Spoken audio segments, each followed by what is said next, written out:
Salut! J'ai ce beau bébé depuis quelques temps déjà. Ceux qui me suivent sur les réseaux sociaux sont au courant parce que j'avais posté quelques photos. Je vais vous expliquer tout ce qu'il faut savoir sur ce Crane 2S de Zhiyun. Et après cette vidéo, vous pourrez jeter la notice. Allez, go!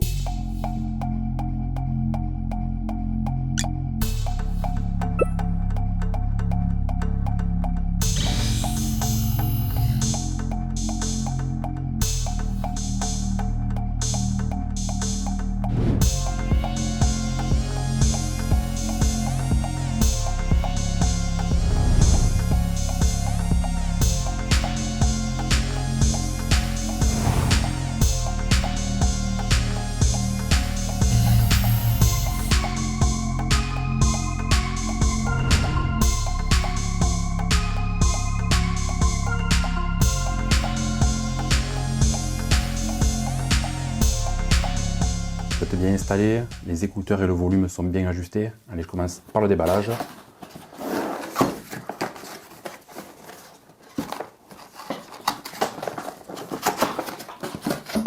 Enfin le retour de la mallette. À la différence de la boîte en deux parties du Weebly S qui s'est avéré n'être pas trop pratique finalement. Qu'est-ce qu'on a de beau à l'intérieur? L'inévitable enveloppe avec la notice, la carte de garantie et un petit flyer qui indique comment activer le stabilisateur. Oui, depuis quelque temps, c'est comme ça que ça marche chez Zhiyun. Il faut activer le matériel. Alors, ça n'a rien de choquant, hein. On trouve cette procédure chez de plus en plus de constructeurs. Voilà, on m'a posé la question dans les commentaires de nombreuses fois, donc j'espère que maintenant ça sera plus clair pour tout le monde. Allez, je continue le déballage. Le gimbal.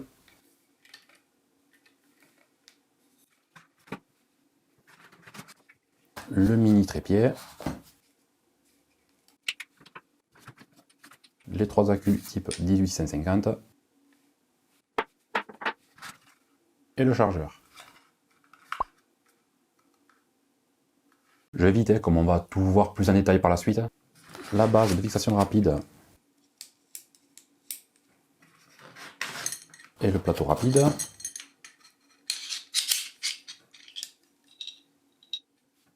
Une réhausse pour mettre entre le plateau rapide et votre appareil si vous utilisez un objectif qui dépasse votre appareil. Le support d'objectif et sa vis.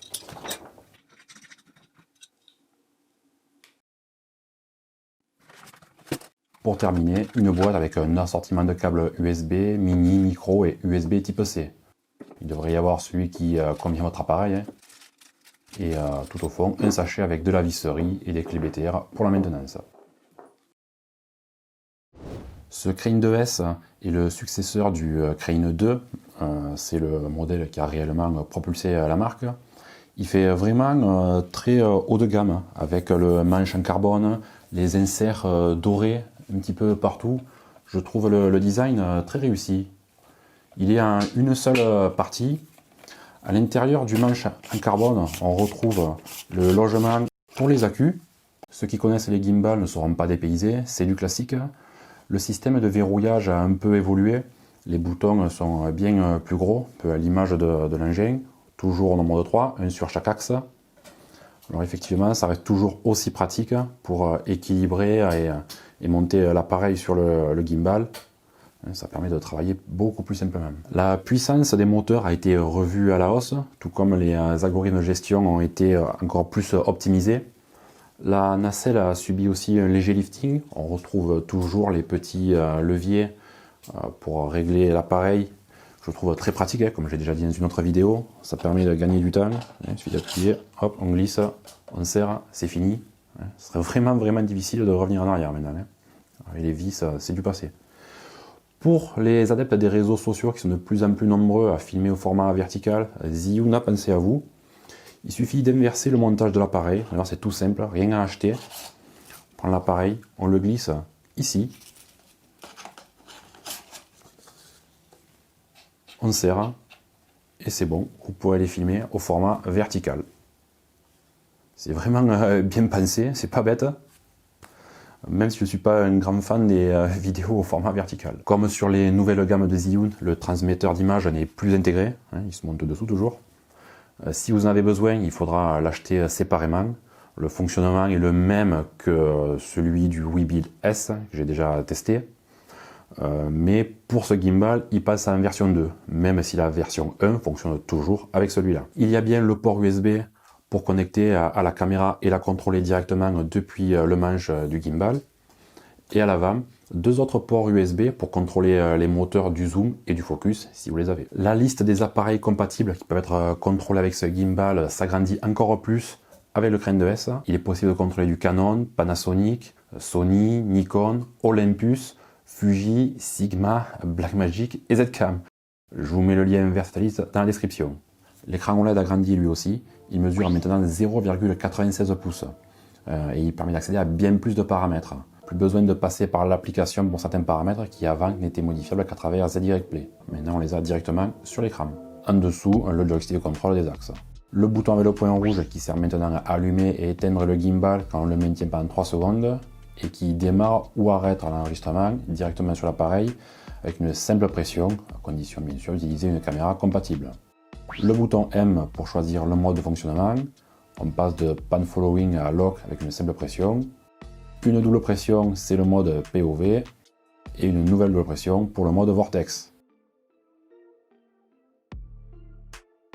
Avec une triple pression, mode Go activé pour avoir un stabilisateur encore plus réactif sur les mouvements rapides. En restant appuyé, on entre en mode veille. Pareil pour en sortir. Il est bien multifonction ce petit bouton. Pour le mode following, c'est la gâchette à l'avant. Vous pourrez paramétrer dans les menus si vous préférez maintenir ou appuyer juste une fois pour entrer dans ce mode. 2 appuis rapides sur cette même gâchette permettent de recentrer la nacelle. Et avec 3 appuis, on passe en mode selfie. La roue multifonction pour modifier les réglages des menus ou ceux de la caméra. Sur le côté gauche de la poignée, la molette de contrôle du zoom et ou du focus si vous avez monté le ou les moteurs. Sur le côté droit, sous le caoutchouc, un port USB type C qui sert exclusivement pour faire les mises à jour du stabilisateur via un ordinateur. Il y a 3 filetages 1/4 pouce, un en dessous et un de chaque côté. Ces deux-là sont à couronne si vous voulez fixer des accessoires. Pour la connectivité sans fil, il est équipé d'une puce Bluetooth 5.0 pour être utilisé avec la non moins fameuse application ZDirect Play, mais j'y reviendrai un peu plus tard. La construction est nickel, c'est sûrement le gimbal avec la construction la plus haut de gamme que j'ai vu chez Zhiyun. On est loin des plastiques. On a le manche en carbone, l'aluminium, les inserts dorés, le grand écran. Ça fait vraiment premium, les finitions sont impeccables. Chapeau. Bien évidemment, avec de tels matériaux, le poids s'en ressent. Avec le trépied monté et les accus à l'intérieur, je l'ai contrôlé à 2 kg. Je vous l'avais dit, c'est un beau bébé. Pas la peine de préciser que ce gimbal est capable de supporter les appareils et les objectifs les plus gros. Zhiyun ne donne plus la charge maximum supportée par ses stabilisateurs, mais à la place une liste des matériels compatibles. Je l'utilise principalement avec mon GH5 couplé au 1235 F2.8, mais monté dans sa cage. Ça rajoute pas mal de poids. Alors ça c'est super de ne plus avoir à démonter la cage, c'est toujours perte de temps, puis c'est pas très pratique. Ça marche aussi avec le 45-200 que j'ai. Comme d'habitude, les réglages et équilibrages sont hyper simples, c'est toujours une question de coup de main, c'est l'entraînement qui fera que vous y arriverez rapidement. Allez, on va faire ça. Je prends l'appareil, je le glisse à peu près. Voilà, je connais les appareils, on va pas être bien loin là. Allez, je déverrouille tout. Dans le sens, pas mauvais. Dans ce sens là, pas mauvais. Et comme ça, pas mauvais non plus. Bien réglé, c'est le gimbal le moins sensible que j'ai utilisé. Alors je pense que le poids est responsable, si je peux dire, de ce phénomène. Parce qu'on est bien en appui, on est bien posé, donc on a bien moins de mouvements involontaires. Le système de calibration automatique des moteurs est bien là. Encore une étape pour gagner du temps. Le principe est simple. Une fois que votre gimbal est équipé et équilibré, vous allez dans les menus moteur, auto, et ça va lancer le processus. Il n'y a qu'à le laisser aller jusqu'au bout.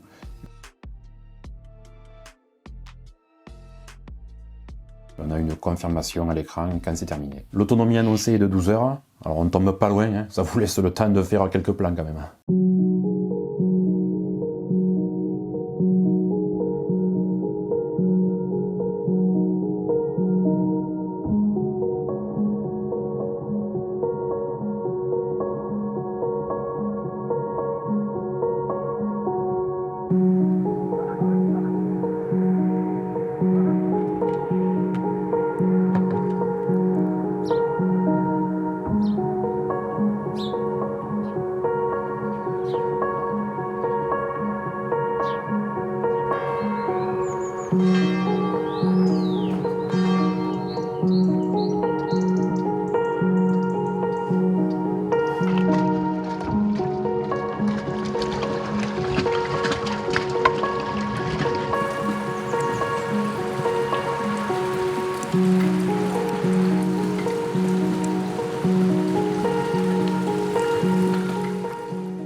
supporter le poids, il existe un accessoire, c'est cette poignée qui va se monter ici, vers l'arrière, pour pouvoir utiliser le gimbal à deux mains et répartir le poids dans les bras. Avec cette poignée, on va pouvoir aussi utiliser le gimbal en underslug mode.